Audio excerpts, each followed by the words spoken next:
intransigeant, c'est une formule d'Alban Vistel, cette magie du non intransigeant, notamment incarnée par De Gaulle, fonctionne plus et mieux que jamais.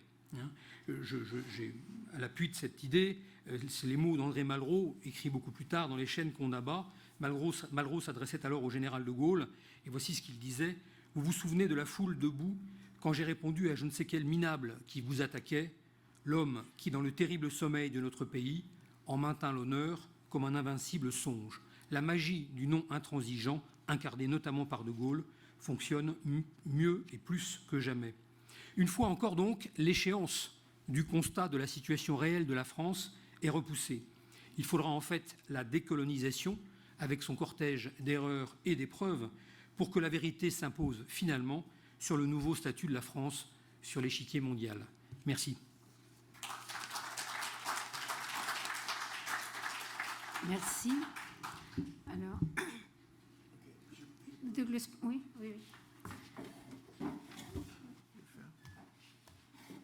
Attends, je vais le mettre à la présentation.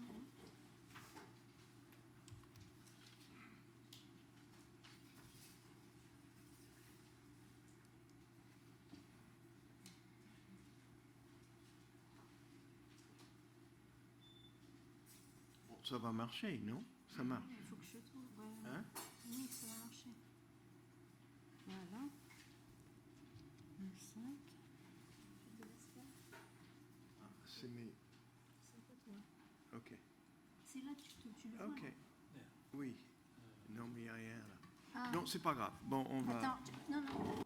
Mets-toi là. Ah, ok. Très bien. Bon, mais merci. Nicole m'avait demandé de parler de la point de vue américain sur le débarquement en Afrique du Nord. Alors, évidemment, ça commence avec Roosevelt et sa vision qu'il avait de la guerre et surtout du rôle de Méditerranée dans la stratégie américaine.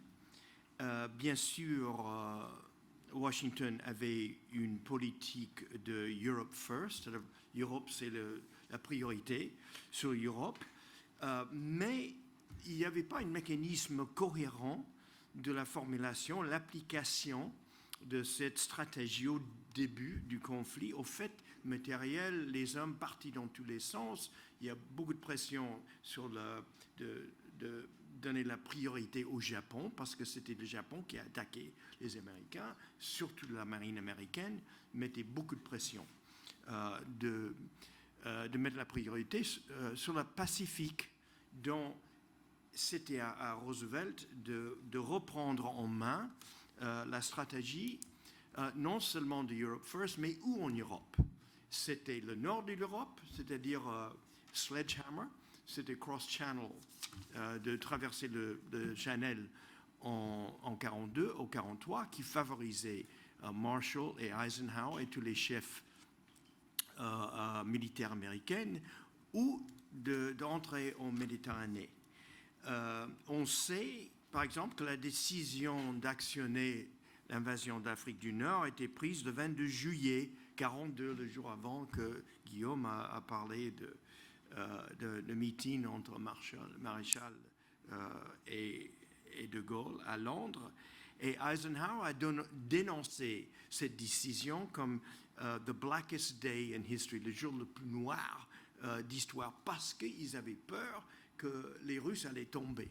Et si les Russes se rendent, alors ça va être très difficile pour les Américains, surtout parce que les Américains ont donné priorité à la marine et à l'armée de l'air, et ils n'avaient jamais assez de troupes de terre. Ils n'avaient que 92 divisions finalement pour combattre.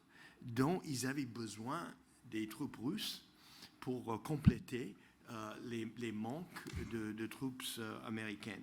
Donc la vue classique, est-ce que la décision pour Torch a été prise à l'improviste pour les raisons inattendues, et ça c'était la défaite britannique à la bataille de Gazala, bien connue en France à cause de Ber Hakeim.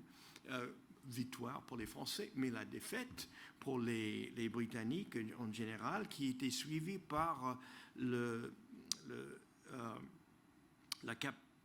capitulation de garnison de Tobruk avec 35 000 soldats britanniques et sud-africains surtout.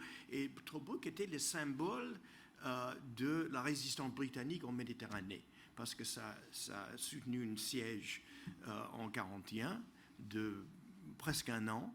Alors, si vous allez voir, il y a des films sur Tobruk en noir et blanc qui étaient faits comme grand symbole. Et quand les Britanniques ont donné Tobruk, c'était un gros choc. C'était un choc pour les Américains aussi, parce qu'il y avait une conférence à cette époque entre Churchill et Roosevelt à Londres. Alors, dans le feu de l'action, Roosevelt a opté pour Torch, pour l'entrée en Méditerranée, parce qu'ils avaient peur que Churchill allait tomber. Et il avait besoin de Churchill comme partenaire. Alors, ça, c'est la vision classique. Alors, c'est ça que... Oui. Bon, je parle, bon, Marshall... Tu veux que je le fasse? Je le fais. Oui. Oui. OK. Non. Encore? Mais, non. Vous allez trop vite, là. Bon, on a Marshall, on a Stimson, on a Hull. On va parler de ces gens-là.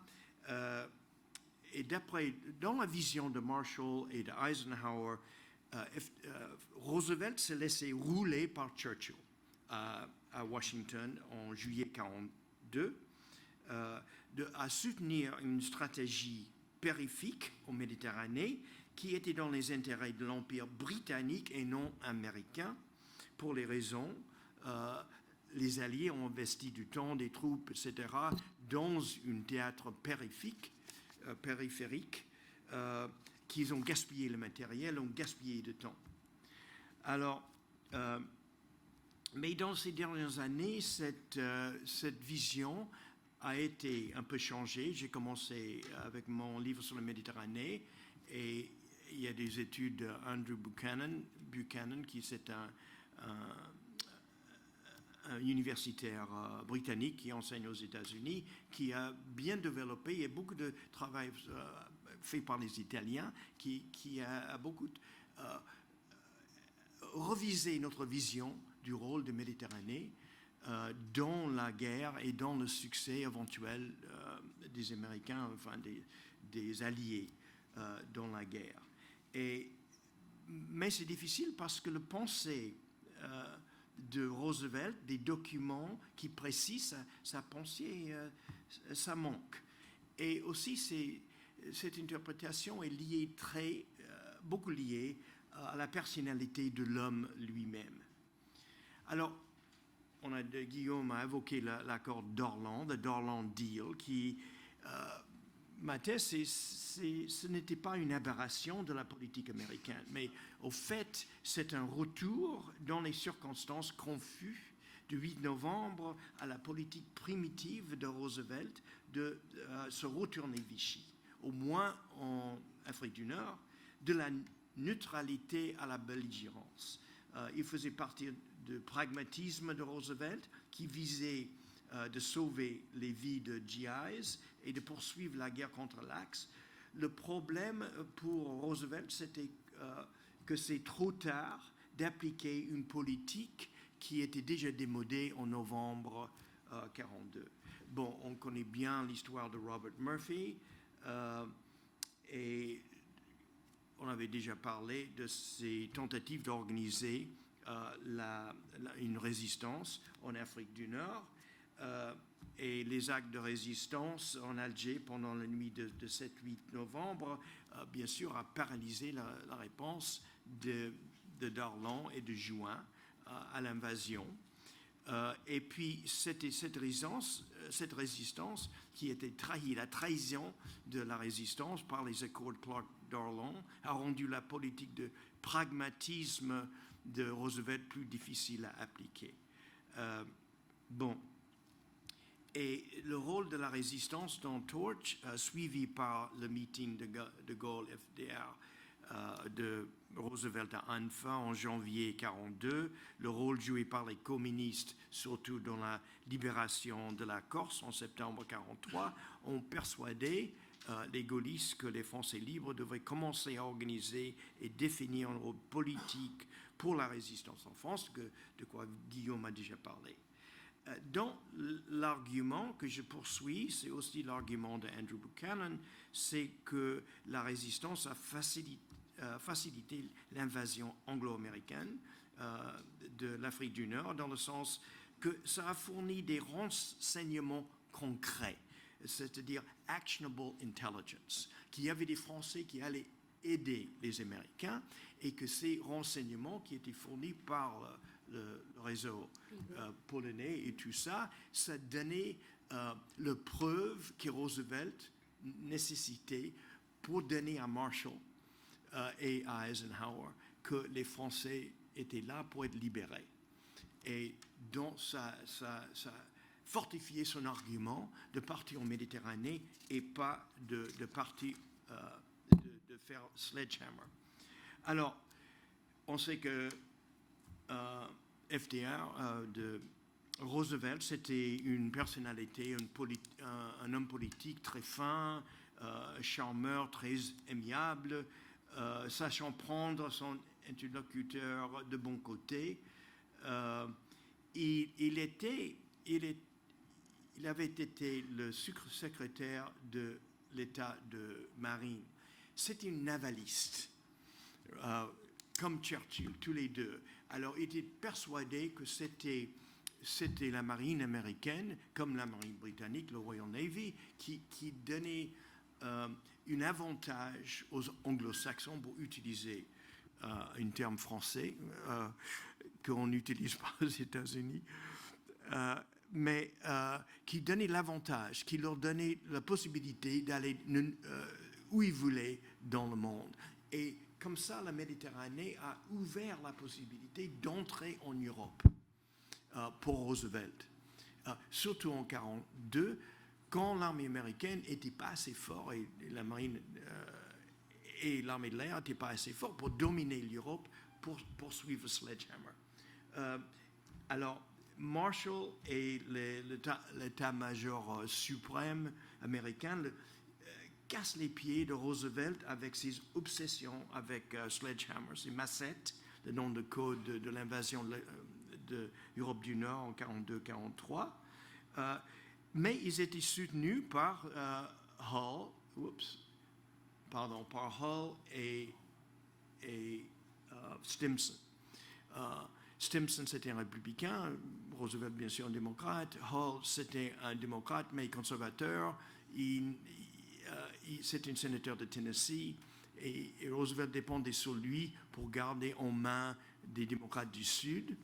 Mais il n'aimait pas ces gens-là et il voulait les écarter de ses décisions stratégiques. Et c'est pour ça qu'il utilisait Murphy pour poursuivre en Afrique du Nord sa politique personnelle. Alors, il voulait faire rentrer en guerre la France. Alors, dans une des conclusions, on avait parlé un peu hier, c'est que les Algériens attendaient d'être libérés par les Américains. Ce n'était pas la politique. La politique était de faire, pas de libérer les Algériens, la politique était de faire rentrer la France dans la guerre. Donc, ce n'était pas question qu'ils allaient faire ça. Et dans un sens, c'était un peu un point faible de la politique américaine. Alors, Roosevelt réalisait que le sledgehammer n'était pas possible en 1942 et 1943, surtout parce que les Britanniques, ils n'étaient pas prêts à le faire. Les Britanniques avaient une occasion pour attaquer les continents, et s'ils ont loupé, ils étaient finis. Et de toute façon, en 1942-1943, ils n'avaient pas des barges de débarquement, ils n'avaient pas l'essence, ils n'avaient rien en Grande-Bretagne. La plupart de leurs troupes étaient en Méditerranée en plus. Alors, et surtout, Roosevelt n'était pas pressé de gagner la guerre. Il voulait attendre jusqu'à tous les atouts américains étaient en ligne. Alors, sa vision, parce que comme il a servi sur Wilson, sa vision de la fin de la Première Guerre, c'était que l'Amérique n'était pas assez fort pour impulser ses idées et sa solution sur l'Europe à Versailles.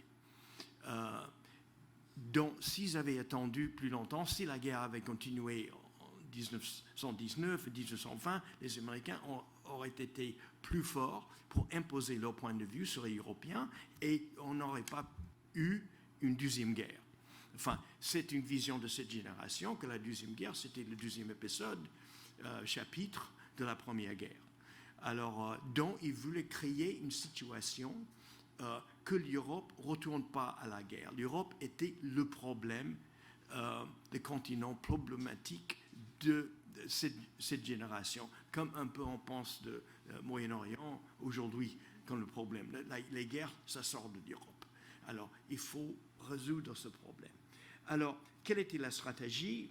Évidemment, avec Vichy, l'allocation de denrées alimentaires, de fabriques, d'essence, etc., pièces détachées, pour que Vichy dépense sur les États-Unis. Ils ont employé Leahy, Admiral Leahy, et c'était son ami depuis qu'il était sous-secrétaire de guerre. Et ce que vous voyez là, Roosevelt aimait bien regarder les cartes. C'est une passion de lui. Comme navaliste, il voyait les possibilités géostratégiquement pour une puissance navale à intervenir. Il a toujours soutenu les avancements de Leahy pour être sûr que Leahy était le chef militaire avec le plus d'ancienneté dans les forces militaires américaines, plus que Marshall et plus qu'Eisenhower. Donc, Murphy était envoyé pour poursuivre cette politique avec Weygand et Leahy à Vichy. Ça n'a pas marché pour les raisons qu'on connaît bien, parce que Vichy, comme dit Robert Paxton, avait besoin d'une victoire de l'Axe. Sans victoire de l'Axe, Vichy n'allait pas survivre. Alors, ils ont réalisé ça, mais ça, ce n'était pas clair pour les Américains. Alors, avec l'éclipse de Weygand,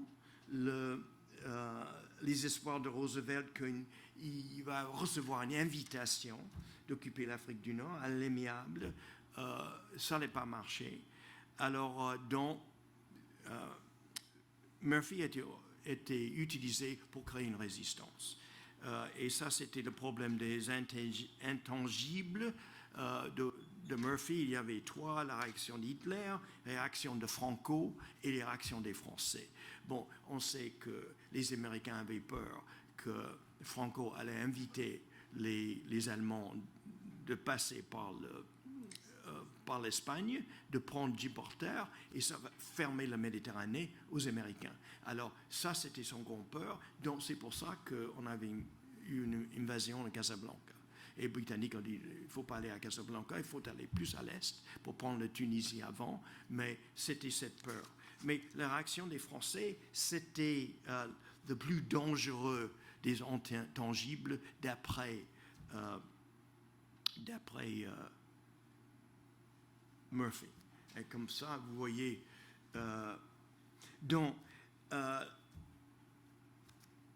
ça explique le format de cette invasion.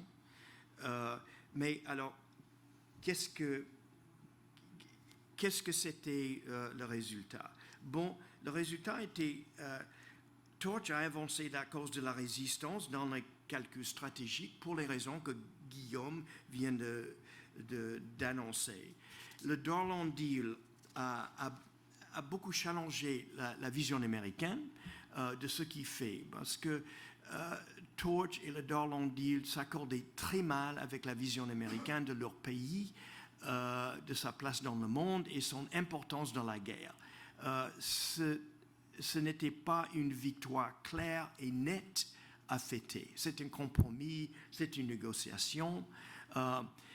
Et donc, elle amène finalement la victoire britannique qui a vraiment pris le dessus dans le mémoire de la guerre en Méditerranée. C'est une victoire nette. Il y avait deux personnalités très fortes entre Montgomery et Rommel, dont l'Allemagne, c'était au fait relativement secondaire, mais dans le mémoire de la guerre, c'est l'Allemagne qui a primé. C'est la victoire essentielle de la Méditerranée. Deuxièmement, la Darlan Deal a souligné cette image de soi qui ont les Américains, ce discours américain qui utilise les forces militaires pour les fins bienveillantes. Le monde est divin qui tient les Américains de confronter les ennemis de la liberté et de la démocratie. La mission nationale de réparer le mal dans le monde était absent de récit de Torch à cause de Darlan Deal.